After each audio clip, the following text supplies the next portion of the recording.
Welcome to the InPowered Life podcast, a space dedicated to spreading the message that you have the power within to create everything you seek. So if you're ready to enroll in a new kind of higher learning, the kind that leads to true personal freedom, hang here with us. We're your hosts, Rudi and Aniston, and this is InPowered Life. Welcome to the InPowered Life podcast. My name is Rudi Riekstins. I'm your host. And, today I am so excited to bring our guest to the front of the InPowered Life. I had an opportunity of meeting this gentleman, actually not physically meeting him. I got to experience him on stage at an event, and I had spoken the day before as the closing day speaker, and then had the privilege of watching him come in and close out. And I sat in that room, and I think I took more notes than anybody else. I think I clapped more than anybody else. I most definitely cried more than anybody else, and I laughed more than anybody else. He comes on stage with this energy, this vivacious drive to be able to touch and impact and move people in a way that is so authentic and yet so beautiful. And I got to experience that firsthand, and I wanted to be able to bring him out onto the InPowered Life podcast. We have the privilege today of bringing Kute Blackson. He is a spiritual speaker, transformational teacher, best-selling author of The You Are the One and The Magic of Surrender. He's been featured everywhere from Larry King to Fox. He has a 20-year career that spans, I'm going to challenge that because it's probably significantly longer than that, but a 20-year career that spans teaching authentic leadership and supporting people to achieve the extraordinary performances and results in their life. His mission, I have read, is to awaken and inspire people across the planet to access inner freedom, live authentically, and to fulfill their true purpose. And I couldn't think of a better guest to be on the InPowered Life podcast, where it is all about living your most empowered self. Kute, thank you. And thank you again for joining us on the InPowered Life podcast. I'm so excited to have you here, brother.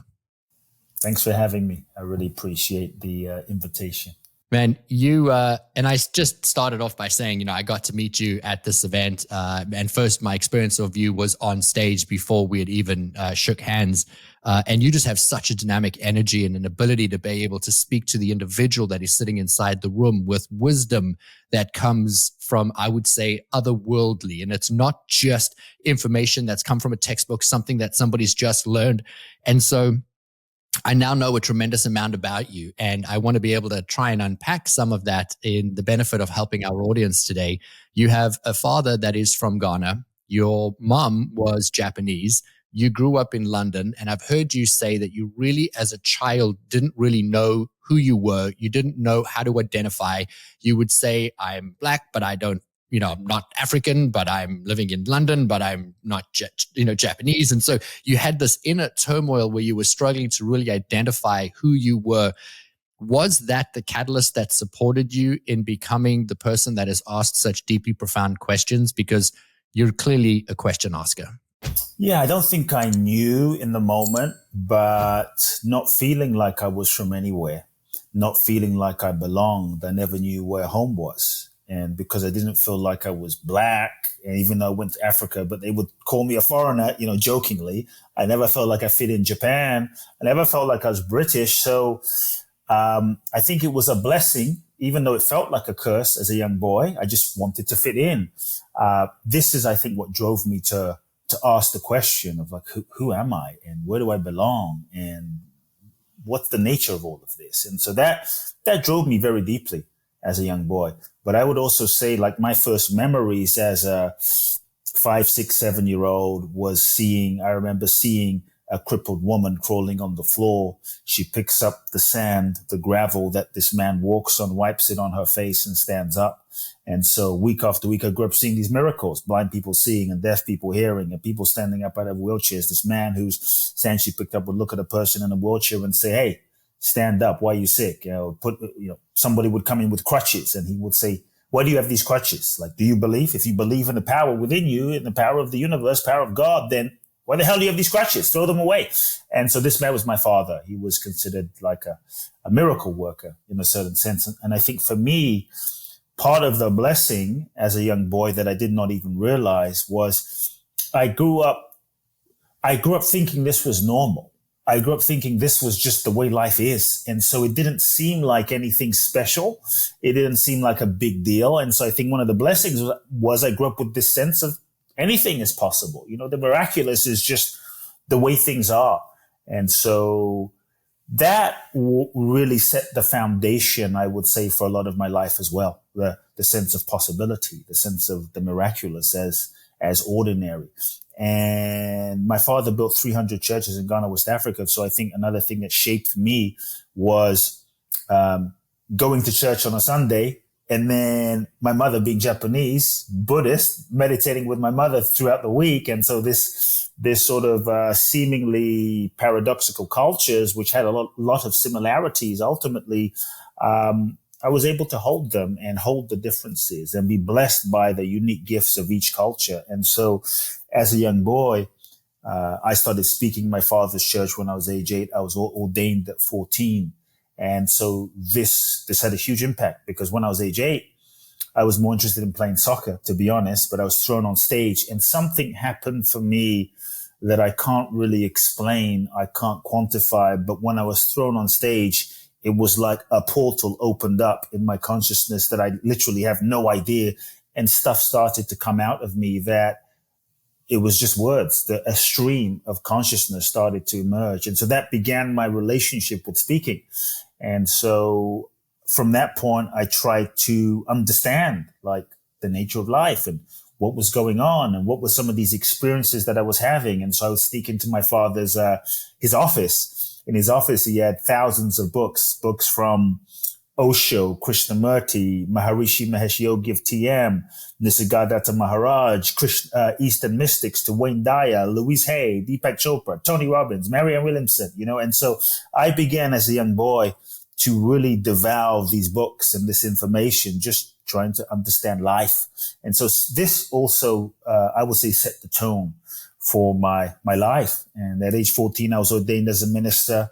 I knew that this wasn't my path, but my entire life was basically, I would say, set out for me and scripted for me by my father.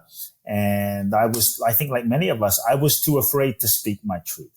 My fear was if I really spoke my truth and owned who I am, I would lose love. I would be outcast. I'd be alone. And so for many years, I tried to fit myself into a box of being who I thought my father wanted me to be, who I thought the world wanted me to be. And so for 4 years, I went through a tremendous inner turmoil, a tremendous unhappiness, a tremendous depression, all the while serving people as a minister. You know, here I am ordained, and everyone's hopes and dreams are pinned on me as a teenage kid, and I'm the next guy, right? And so when I was 17 and a half, that's when my life really shifted, and I looked into my future and I realized I had some decisions to make.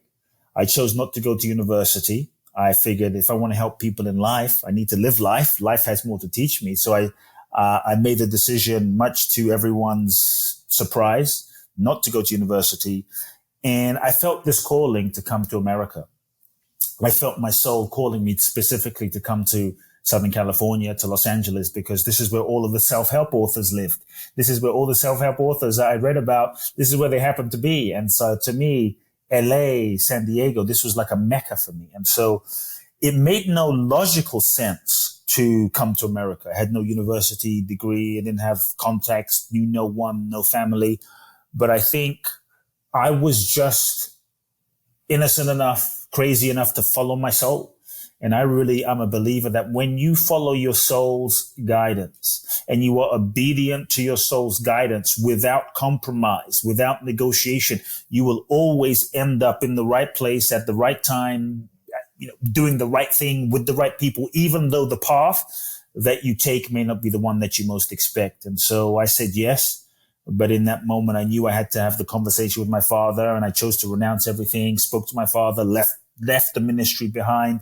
And it was terrifying. It was scary. Sometimes people say when you find your purpose, you know, it's like a lot of self-help books make it seem like when you find your purpose, the unicorns appear and the violins play and, you know, everything is magical. I think sometimes when you find your purpose or hell breaks loose, and all shit falls apart and your life breaks down, because the old life has to die so that the new version of yourself can emerge. And I think a lot of people, when they go through this transformative moment, this metamorphosis of following their soul, and then they're faced with challenges and tests and difficulties and breakdown, they stop, they turn around because they think that they're on the wrong path. But maybe someone's listening, they're going through that right now, a disintegration of an old life. I want people to know that many times when you actually follow your purpose, the old has to fall away. And sometimes it looks like a breakdown, but it's just life clearing away everything that's not aligned so that the authentic version of yourself can emerge.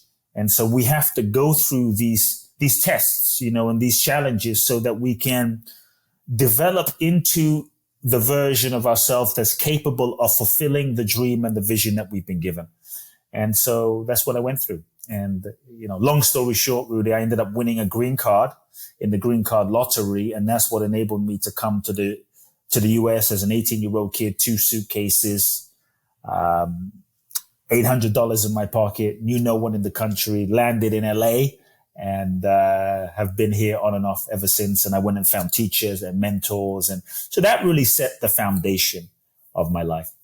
So I had said to the audience that you have an ability to be able to bring in universal truths in a way that people can just relate to it and be able to understand. And I just want to call back to some of the words that you've used. Soul guidance, which is not something we hear every single day in common language. You spoke about the universal portal opening when you walked out on stage. And just for the benefit of the audience, because they don't have context, you were 8 years old and you were put on stage in front of 3,000 people. 3,000 people. 3,000. Maybe more. Yeah. And that was the first time you'd ever spoken, and a universal portal opened and you were able to then channel information through and have the stream of constant consciousness coming through to you, which is so present when you're on stage. It's like, I'm aware you're there, but there is another energy that is flowing to you and through you, and it's touching each individual person. You talk about the disintegration of the old self so you can become the new self. So for anybody that's listening, this is going to be a deep and profound conversation today that is absolutely going to touch something within you.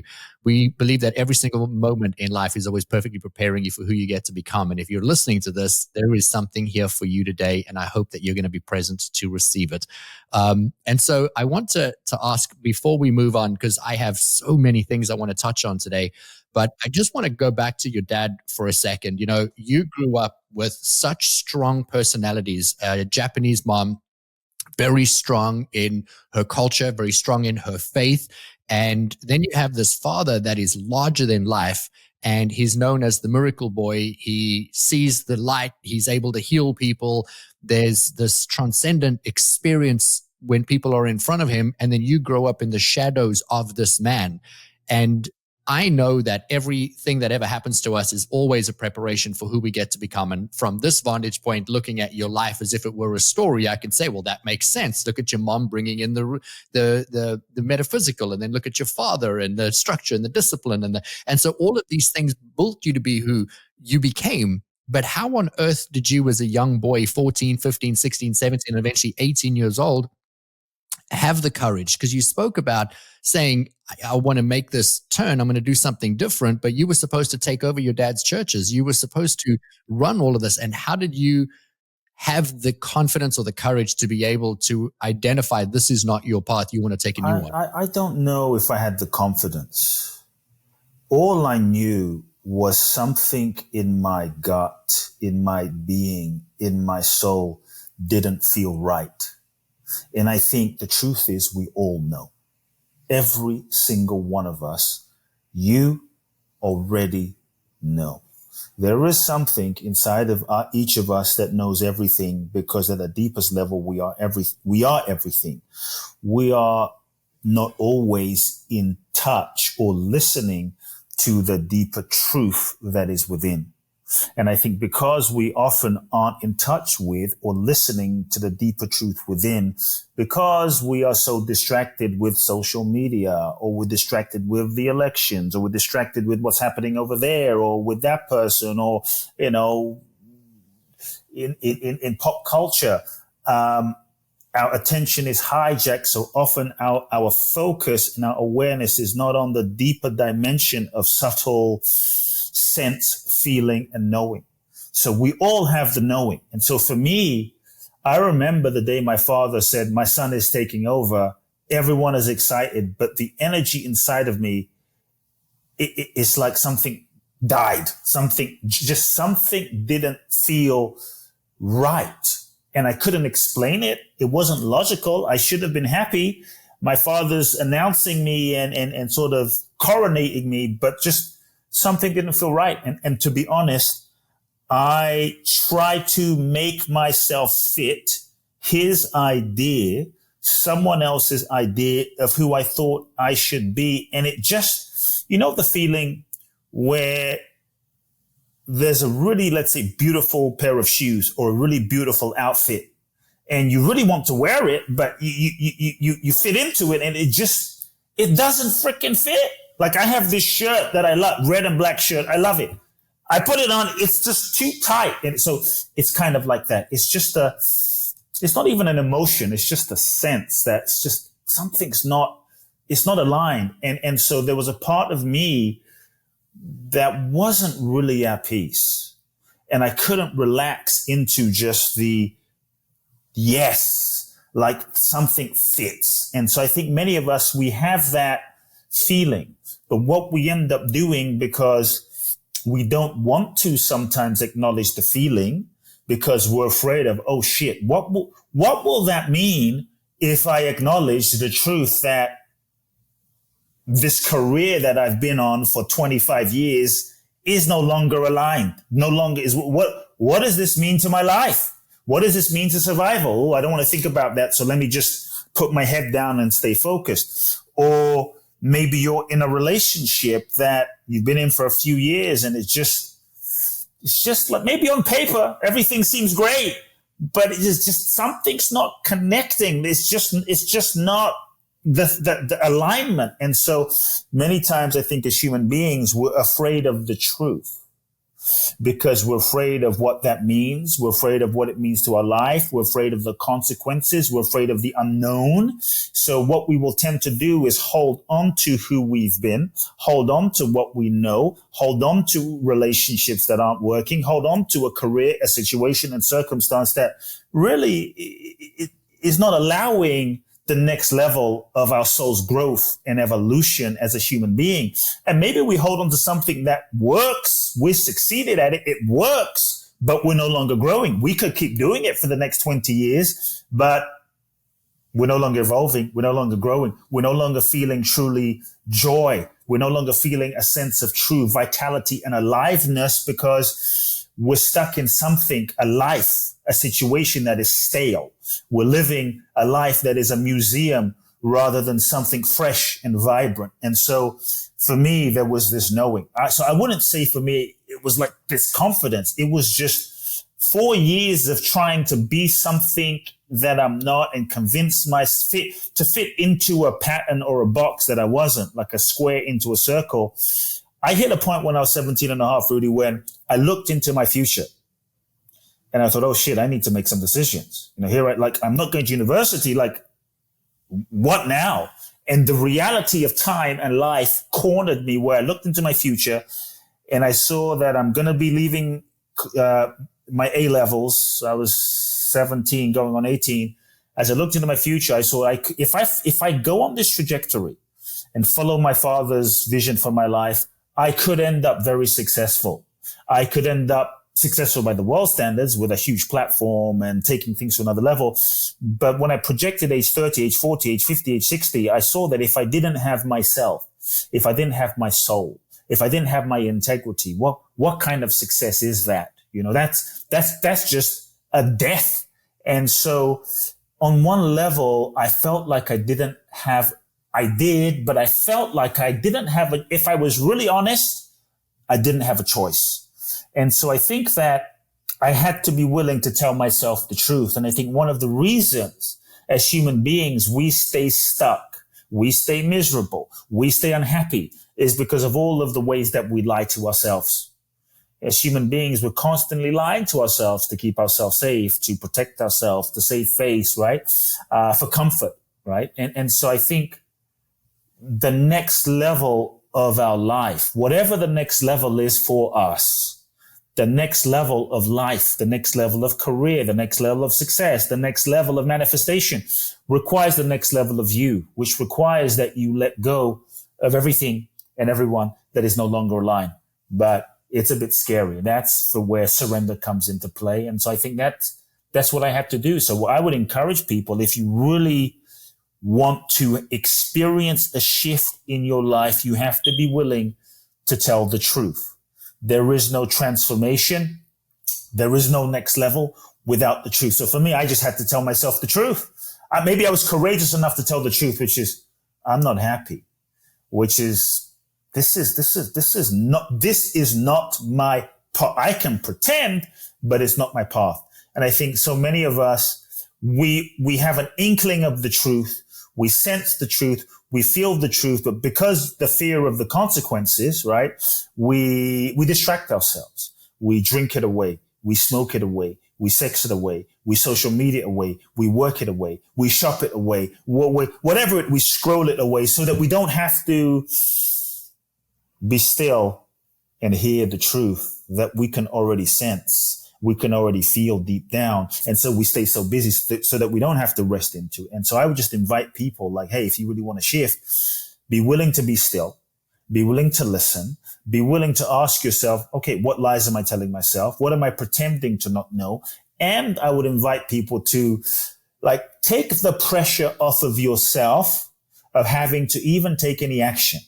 The fear of the consequence sometimes clouds our ego. And so we play this game of self-protective game of confusion of like, I don't know. I don't really know what to do. I don't really know if this is right. We know, but because we're afraid of the consequence, we play this game of I don't know and confusion to not have to make a decision, to not have to acknowledge what we know deep inside. And so if we can just take the pressure off of ourselves from having to take any action and just start with, what is the truth? What are the lies I'm telling myself? What am I pretending to not know? What is the truth? And the truth might simply be, I'm no longer in love with what I'm doing. You don't have to leave your job. Just feel that, right? The truth might be, this relationship is no longer working. I'm not in love with my partner anymore. I haven't been for 10 years. Just to feel what that brings up in reality. The truth might be, I have an alcohol problem. No judgment. I'm not even saying stop, but just to get into relationship with the truth, I think is the first key. And so that's what I had to do. I just had to acknowledge like, this isn't right. I can pretend, but this is not fitting. This is not aligned. And so, it just got to the point where Rudi, I had to listen to my soul. I felt like if I wasn't going to listen to my soul, I felt like I was going to die. And I think many of us, we suffer, we get ill, we go crazy, we get depressed because we are suppressing the truth for many, many, many years. And many of us for most of our lives. You know, you brought up a memory while you were speaking. In 2014, I was connected with a lady that is a highly talented intuitive, and she was having a conversation with me, and she said to me, Rudi, you can channel, you can communicate with spirit, you can receive informations. And I was like, no, you've got the wrong guy. And she said to me, no, you should really practice. You should just sit with yourself, ask a question, and wait for the information to land in your mind. She's like, you're really good at this. And so I started practicing, and I practiced for 2 years, and I would fill notebooks, and I got tremendous validation. And then one day a lady came to me and said, I really need you to give me some guidance. You know, could I have some time? And so I said, sure, come to my house. No money, no exchange, just equal exchange of energy. And I said, absolutely, take a seat. And so I quiet my mind. I'm ready to help her. And she asks the one question, and she says, so I'm in a relationship. His name is this and this. And I want to know, you know, do I stay in this relationship or do I leave the relationship? And then I just quiet my mind and I wait for this powerful, universal truth to land in my mind, to give her the answer, like, you need to run, you need to stay, you need to fight, whatever. And all I get is this. If you're asking the question, you already know the answer. And that was it. That was all I got. And you just so beautifully articulated that. If we're asking the question, we already know. If we're feeling something shift in us, then we already have the information that we need. And I know that our audience is going to be thinking something. So I want to ask you your opinion on this. So to set up my question, a friend of ours came to us and said they were getting married. And we said all of the congratulatory things that you would say. And then I asked, how are you feeling? And the response was nauseous, scared. And there's information in that, right? And they continued with the marriage. And the reason I'm asking the question is because so many people do things because they think that it's the right thing to do, but they're getting a feeling that's telling them it's not. So my question to you is, do you feel that is someone making a wrong decision? Or do you think that they're still in the process of gathering information until they eventually make the right decision? Meaning, when somebody is not following their intuitive nudge, had you not left at 17 and a half and moved to LA, would that have been the wrong decision, or would that have just been part of the learning to get to a place where you eventually get to the right decision? Yeah, on one level, in my story, I'll never really know because I ended up here, right? And so we could say maybe it was destiny. It was just part of the karmic flow and momentum. In the greatest context of things, I would say there are no wrong decisions. There's just decisions that lead to outcomes that lead to learning and growth opportunities. Because as souls, we are souls that have incarnated into this human experience, into this three-dimensional realm of duality to learn, to grow, and to evolve. And we all have lessons to learn. And the way I see it is life is a school. Life is a university for our soul's evolution. Everything is your teacher. Everyone is your professor. And every circumstance and situation is a classroom to learn, to grow, to remember who you really are, to awaken to more of your power and potential and truth and true identity. And so in a sense, so long as we are growing, evolving, and learning from everything that is happening to us, there's no wrong decisions. There's just learning and there's just growth that can teach us. Hopefully there might be decisions that may be less aligned, right? There might be decisions that it's like going from LA and you want to go to New York, but you start heading to San Francisco. Yeah, maybe less effective, but I wouldn't say right or wrong. Because how do you discern right or wrong? It's the ego is what discerns right or wrong based on the limited dualistic framework and limited paradigm of the ego's perspective, and so I think about, for me, as an example, I think about when I was in love with a certain person and the relationship ended. Was that wrong? Was that bad? But in the moment, it felt terrible. It felt bad. It felt like a disaster. But I look back now with my wife and my kid, and I think, was that wrong or was that right? Was that good or was that bad? Right? And so it depends from what level and what perspective we're looking at things. And so I think if we see ourselves from a multidimensional perspective, often we look at life from the lens of the ego, and we look at life as good or bad, positive, negative. We look at life from a what happened or what didn't happen level, and that creates this sort of dualistic way of seeing things. But when I think we look at ourselves as a soul that is growing and evolving, then we can see things from a deeper dimension, from the realm of lessons. And I think when we can see things and we can focus on the learning and the growth, why is my soul experiencing this? What is my soul seeking to learn? Why have I attracted this person? Right? Then you can never fail. To me, that is real success. That is real success. And I think so when we can learn from a situation, then we can grow. Obviously, hopefully we don't keep doing and repeating the same things, because ultimately all lessons just get repeated until we learn them. But I wouldn't say it's good or bad, right or wrong, you know.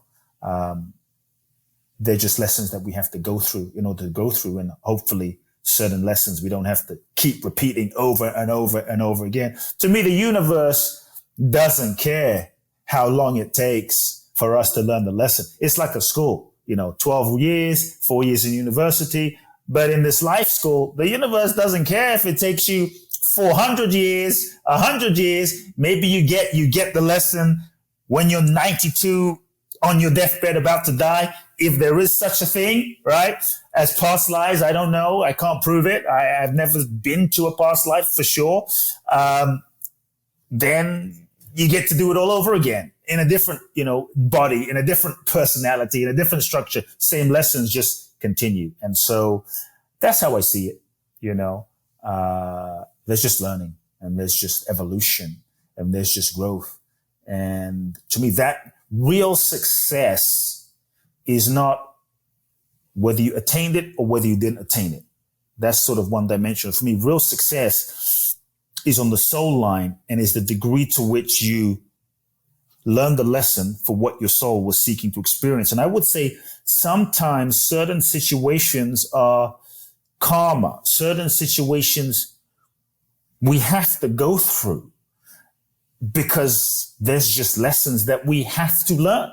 Like there's like certain relationships where intellectually you might know but something pulled you, and you for the life of you could not stop it.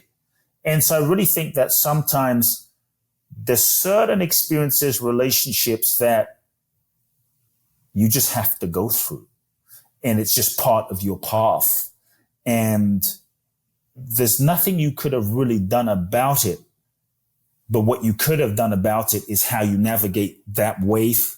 The wave is coming, but how you navigate that wave and what you learn from that wave and who you become and the meaning you choose to make from that wave is really going to determine your life in reality and whether it was a positive or negative experience. Look at Nelson Mandela.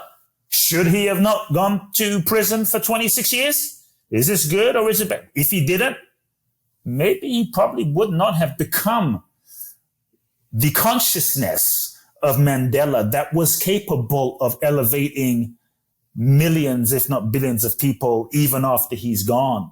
And maybe it took that 27 years of incubation to develop the capacity to have the vision and insight and energetic and frequency to become that consciousness that could hold the vision. And so I think it's all how we look at things, You beautifully spoke into my next train of thought, and that is to talk about The Magic of Surrender, your incredible, incredible book. And I'm going to just give a shout out to the audience here for a second and say I highly recommend you read this book. And, it's like sometimes a book can speak to your soul in a way that is a nudge and a reminder of the divinity that is flowing to you and through you. And so I just challenge you to grab a copy of this book if Kute is resonating with you at all today. You speak about the word surrender as the password to freedom. And I have a beautiful relationship with surrender. It wasn't always that way, but I would love for you to speak into a little bit about what does surrender mean to you? Why would it be important for our audience to apply surrender into their lives? And then feel free to talk about even just surrendering in the process of the book, wherever you want to go. Yeah, I mean, I wrote the book, The Magic of Surrender. This was not the book I wanted to write. This was not the book I thought to. I tried to write every other book but this book, to be honest.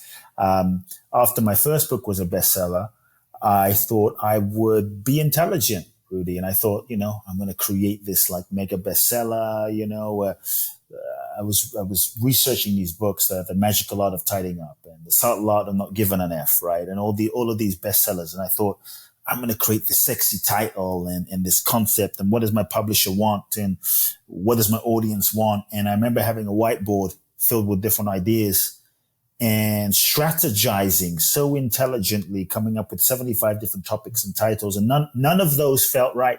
None of those felt, in integrity.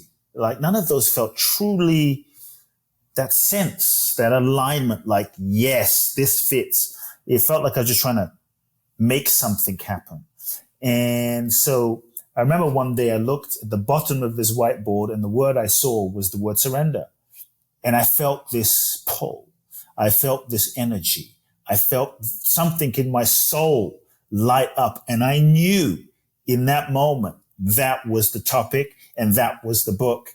My mind said no, and my soul said yes. And so it took me a moment to surrender to the book about surrender, or the book that was seeking to be written. And so I had to let go of what I thought the book should be and realize that the book had a soul of its own. And when I just accepted that and surrendered, then the magic and the ideas and things started to flow. And so that's how the book came about. For me, I really believe that surrender is the most powerful thing that we can do. For me, it's why we're here. It's why we incarnate, to learn the path of surrender, the process of surrender. Life is a process of surrender. We are all in the process of learning surrender. We're born, we age. There's no freaking way out of this experience. You know, I mean, you can yoga yourself, green juice yourself, Botox yourself, stem cell yourself, but we're all going to die. We're all being surrendered in a certain sense. And so I think in our culture, there's this misconception of surrender. This idea that surrender is weak, surrender is passive, surrender is giving up, surrender is, waving the white flag, surrender is being a doormat, being a victim, being taken advantage of, that if you surrender, you won't manifest your goals, your dreams, your desires.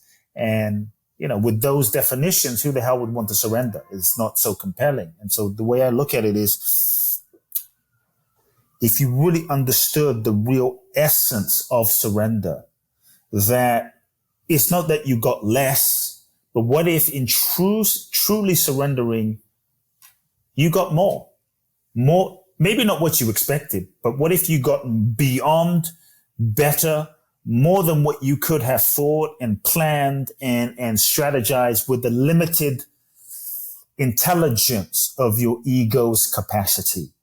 Often when I look at the best things, Rudi, in my life, the best things that have happened, I think if we all do this, look at the best things in your life that have happened. Meeting my wife, meeting your soulmate, meeting your best friend, that trip, that experience. Most of it we didn't plan. It kind of happened, right, in the process of living life. And so when I look at the truly great ones that have inspired me, Jesus, a Buddha, a Gandhi, a Mother Teresa, a Muhammad Ali, Mandela, a Bruce Lee, right? None of these folks were weak people. They were not sitting on the couch doing nothing. They were full of vitality and force and life, and they were being used for something beyond themselves. All of these people, I believe, reached a point in their growth, in their life, in their evolution, where they all have to surrender. They all surrendered. And in that surrender, they had to let go of perhaps the life they thought, who they thought they were. And in that surrender, they transcended their human limitation and they tapped into another dimension of life and potential. And I would say that's when the divine, that's when the universe was able to manifest through them and use them and express through them in ways that I don't think they could have even imagined for themselves. And so for me, this is what surrender is. That's why I say it's the password to freedom. It's the key to the next level of your life. It's the real secret to manifestation. And so just to sort of complete the context, it is a letting go of control, or I should say the illusion that we are in control in the first place. It is a letting go of who we think we should be and the life that we think we should be living, right? Because we all have this idea of how we think our life should be and who we think we're going to be. And very seldom does life turn out that way. And so it's a letting go of that so that we can be open It's an openness. It's an availability. It's a receptivity to take the limitations off of life so that we can be fully available to the highest possibility of what life is seeking to express to us. The old paradigm asked the question, what do you want? Know what you want, get clear on what you want. Now, there is a place for that, right? There is a place to, okay, what do I want? What do I want to achieve? What do I want to create? But when we create solely from the ego, we end up creating what I feel is a limited life. It might be good, but it will always be limited because the ego is limited. The ego can't see the totality of life. And many times you end up manifesting what you thought you wanted only to see that what you thought you wanted was not what you really wanted. It was just what you thought you wanted on who you thought you were, based on who you thought you were. So for me, the real question in the conversation of surrender is a shift from what do I want as a limited individual ego self to a bigger question. And that question becomes, what is it that life wants to express through me? What is it that the universe wants to express through me? What is it that my soul is seeking to express? What is it that the divine wants to express? What is it, the deepest impulse of life that is seeking to express through me? And to feel for that, to expand one's awareness, I kind of call it soul setting versus goal setting, where you're just expanding to listen to the intelligence of your soul so that you can feel and hear and sense that deeper, bigger vision, which is often beyond what we can even imagine, right? Many times I kind of give this funny analogy, but we think we know what we want based on what we've been told. And often our goals are projections of unmet needs from childhood. And so it's like we're trying to manifest a peanut. Here we are. I want to manifest this peanut. And we think this peanut is freaking amazing based on our conditioning in childhood. Got to have this peanut. We get so attached to this peanut, not realizing that we're so attached to what we think we want, the relationship, the job, the career, whatever it is, that we're not open to the all. We're like, no, it's got to be this thing. It's got to look this way. It's got to be this person. And we're not realizing that the universe is seeking to bless you with a buffet, but because we're not even open to that, it has to be like this. And so surrender is an openness to life. It's an openness to allowing life to show you. It's an openness to allowing life to lead you. Now, it is not laziness, right? And what I don't want people to feel is using surrender as an excuse to, I'm surrendering, so I'm just going to eat the 15th tub of Haagen-Dazs. That's not surrender. I'm surrendering so the alarm clock goes off in the morning and I'm just going to sleep in for the next month. That's not surrender. That is laziness, right? So surrender might mean sometimes you follow or you take actions or you do things that you're not in the mood to do. Surrender is not just following your fleeting mood. It is a deeper, it's a commitment to something deeper than your ego. And when you have that deeper commitment, then sometimes you take actions and you do things that you don't feel like doing in the moment because you're committed, you're surrendered to something bigger than yourself. And so this is what surrender is. So I have actually tattooed an image on my wrist to remind me of surrender. And so you can't see it now, but it's a hand that is tightly closed around something, and then it's being opened and the sand is falling through. And I'll tell you where that came from. I had an idea of what I wanted my life to look like. I had a plan, a peanut. And my wife in meditation received this image. It just landed in her mind that I have closed my fist around an idea and I'm preventing the universe to allow the flow.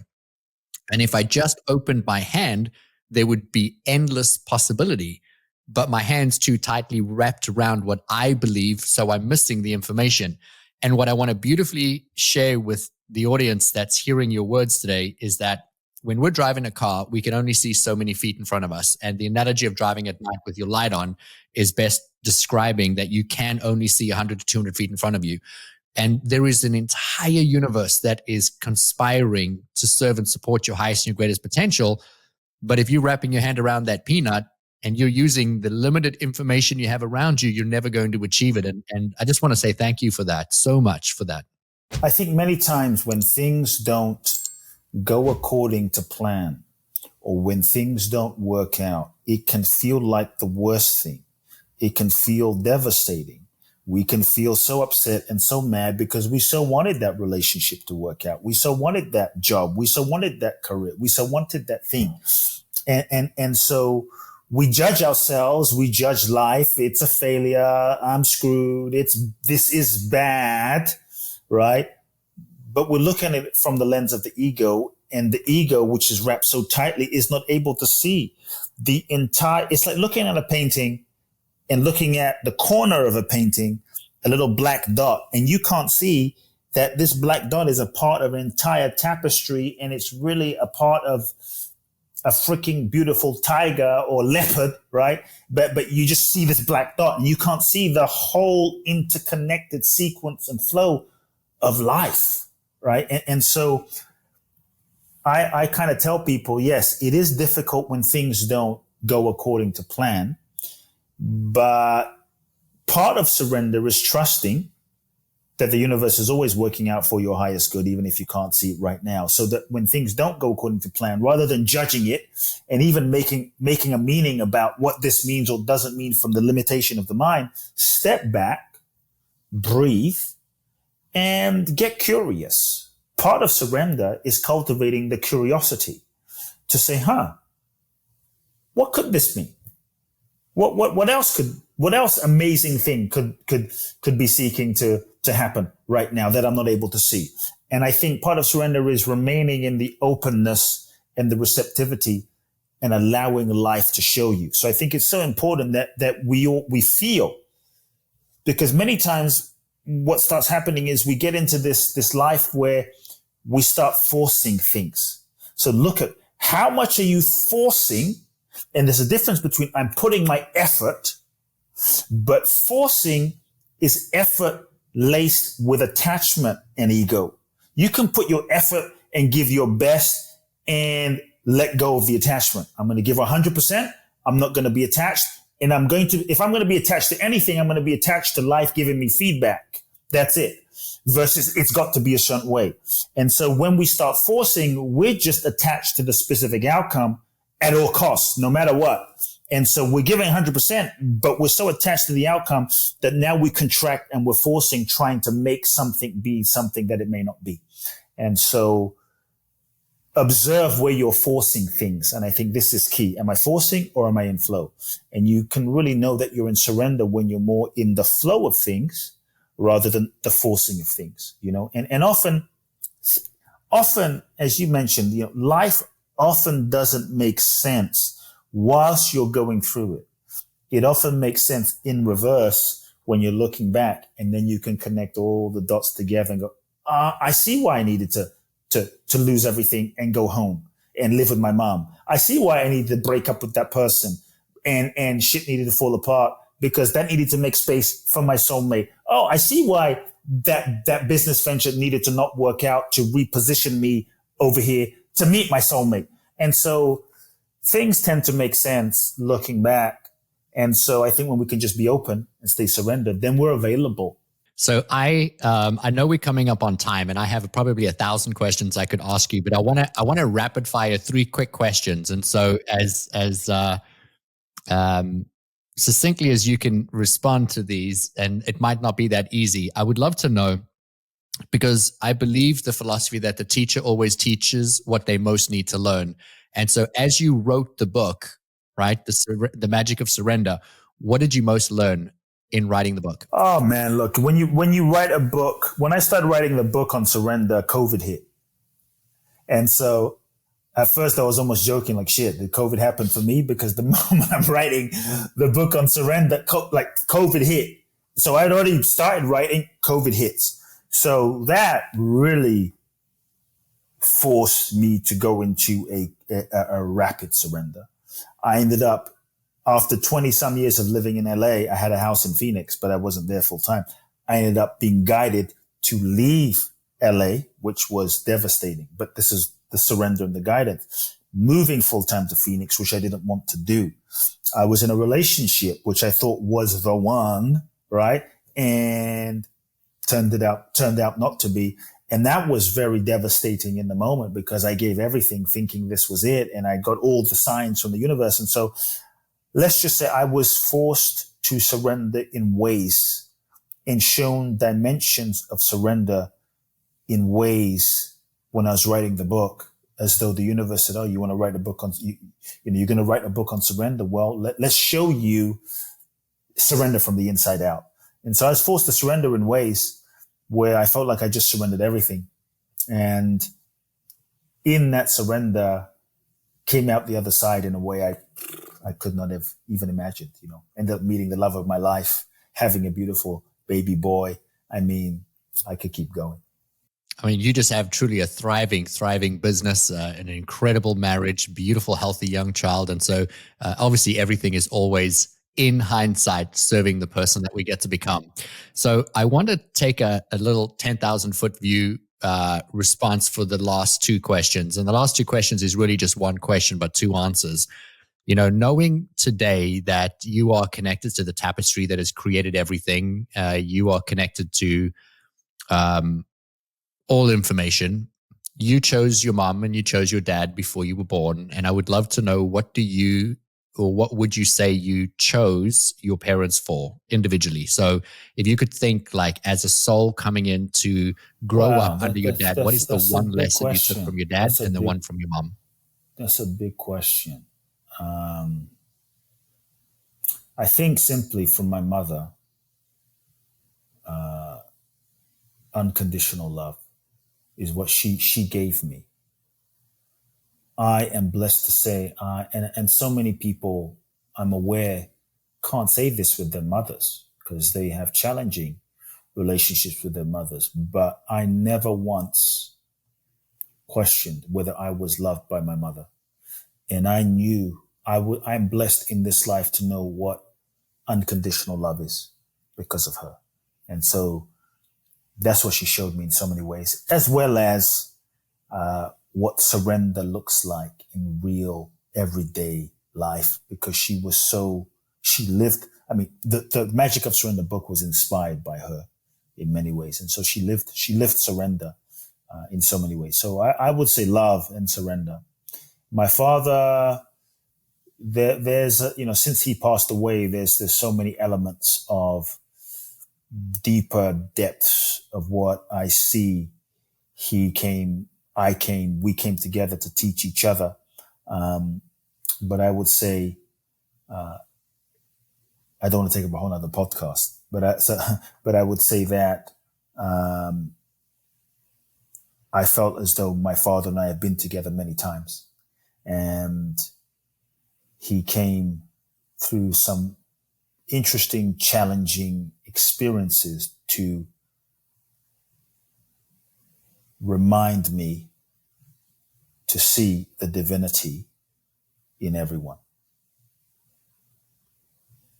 I think we're going to have to do another whole episode on just that. We have to unpack that, man. We have to unpack that. Yeah. Oh my gosh. I obviously I know so much about your story, how beautifully you speak about your parents, the environment that you grew up in. You shared on another podcast how your mom and dad met, and it's just the craziest story. And I want you to share that story. I wasn't part of it, but I think it would help give our audience a bit of context, because it'll help understand what was the home like that you grew up in, and how did you become Kute Blackson? Yeah, how my parents met. It's kind of interesting. So in a kind of crash course, nutshell version, the best I can, my father being from Ghana, born in the mid-30s, 1935, I think, 36, born on a concrete floor in the middle of nowhere in abject poverty. But my father would have these dreams of a Japanese spiritual guru, a man called Masaharu Taniguchi, a really great, some would say enlightened master, very popular in the 50s, 60s, 70s, even I think 80s. This man would come to my father in my father's dreams in Africa and teach my father about the cosmos and life. My father didn't know who he was, didn't know his name because there was no internet. And so when my father was 15, he had these spiritual experiences where he started healing people. And as a result, thousands of people started coming, and he started his churches. Everything blew up, 300 churches, hundreds of thousands of people. My father got married. His first wife died, had 3 kids. And in his 30s, maybe late 30s, he was in a bookstore in Ghana. And this is in the mid 70s. And the book falls off the shelf. He looks at the back of the book and he sees the face of this Japanese guru. And he's like, I didn't know that this guy was real. This the guy who's been coming to me when I was 7, 8 years old, teaching me about life. So he's shocked, writes to the man in Japan, right? The man writes him back. He's so impressed. He sends his son-in-law, basically his son, sends his son to meet my father in Ghana to check out my father and the work. My father and the son, they meet.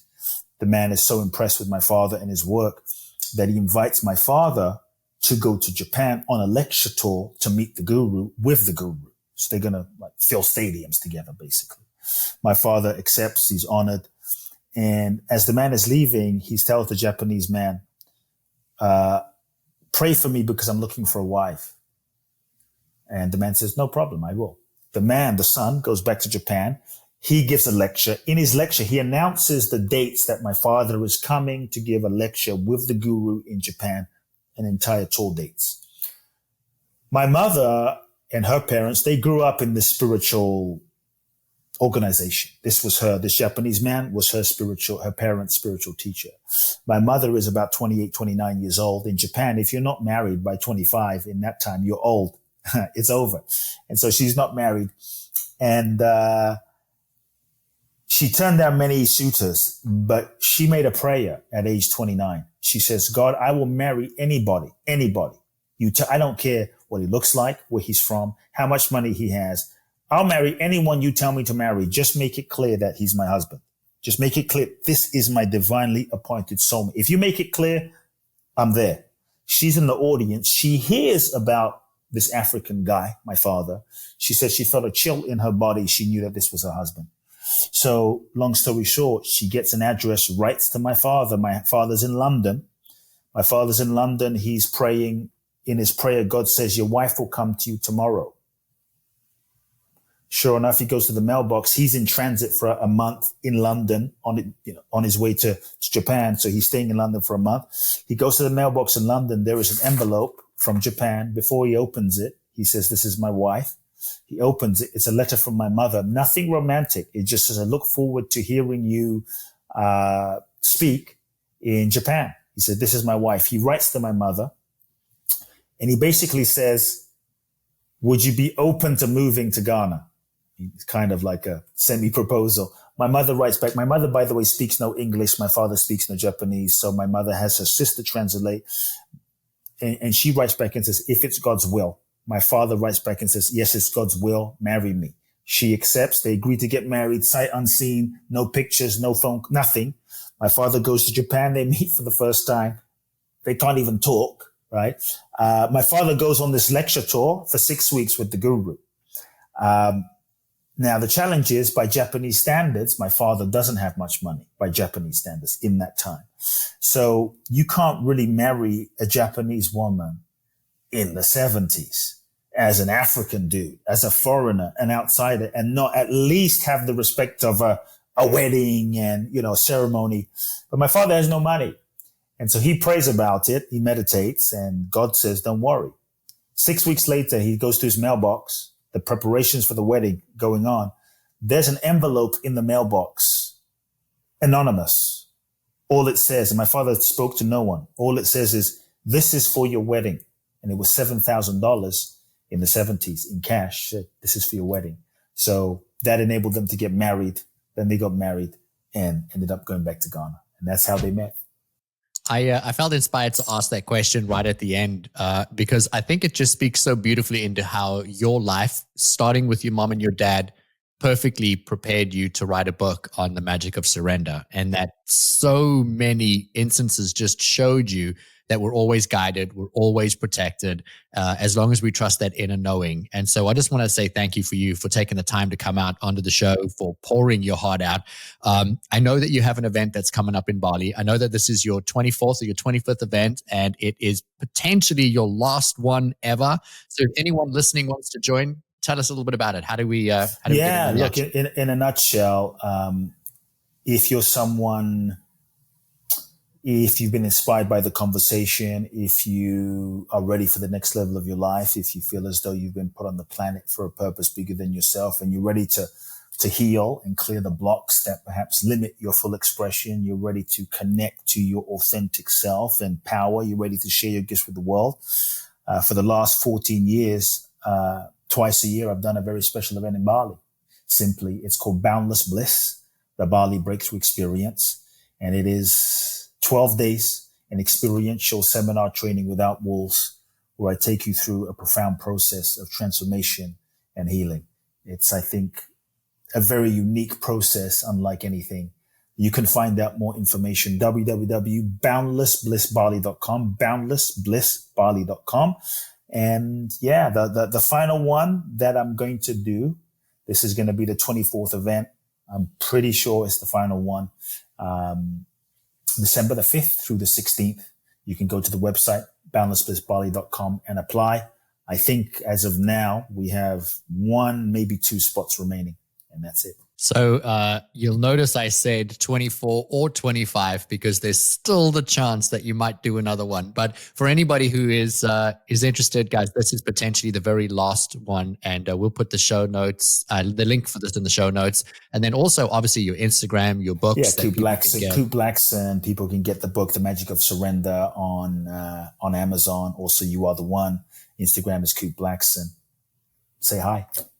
Well, I appreciate you so much. Thank you so much for your time. For everybody that just listened to this incredible episode, I'm going to ask you to take a moment to just find a piece that really spoke to you today. Tag Kute or I on Instagram. Share with us what was your greatest impact. But more than anything else, than sharing with us, I would love for you to share this message with somebody who could gain a new perspective, a new way of being, a new vantage point from something that was shared on this episode today. Because at the end of the day, our life is always about taking what we've learned and giving it all away, giving it freely so that we can lessen somebody else's time and the pain. Kute, you've lessened so many people's pain today. Thank you for your time. I appreciate you. I love you. And we'll catch everybody else in the next episode of The Empowered Life.